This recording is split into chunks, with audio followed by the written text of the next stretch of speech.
Hi, I'm Tara, a BCBA, and this is Behavior Bits. I wanted to talk with folks about generalized matching law, unless you're not aware of what that is.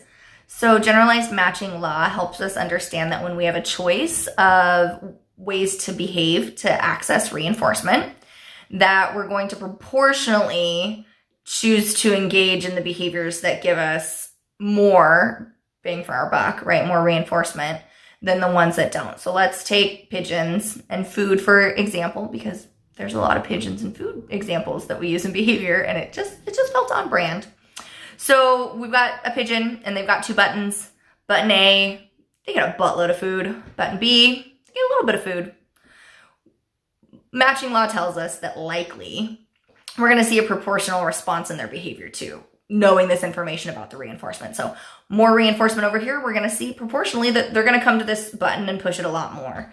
Less reinforcement over here, they're going to come over here and push this button a lot less, right? And it really does kind of line up, and in the equation, it's this beautiful little line on a graph. There are things like undermatching that do occur. So undermatching is sort of when you think that you're going to have that matching law happen, and instead you're seeing that the less rewarding thing is still getting pushed. I'm going to go back to buttons that, we're still pushing the button a lot, even though we're not getting as much food for it. And over here, we're not pushing it quite as much as you would think compared to the amount of food that you're getting, relative to what's over there.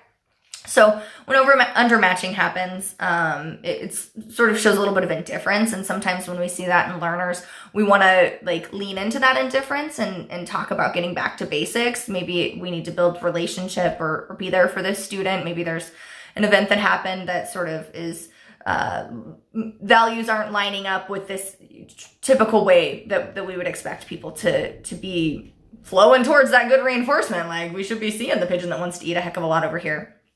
And if that's not happening, maybe we need to sort of help support that student in a uniquely different way. We see a lot of mental health sorts of things being correlated with, definitely not a cause, definitely not saying that there's any mental health concerns, but just something for you to think about, because apathy and that indifference that undermatching shows us might be something that's occurring.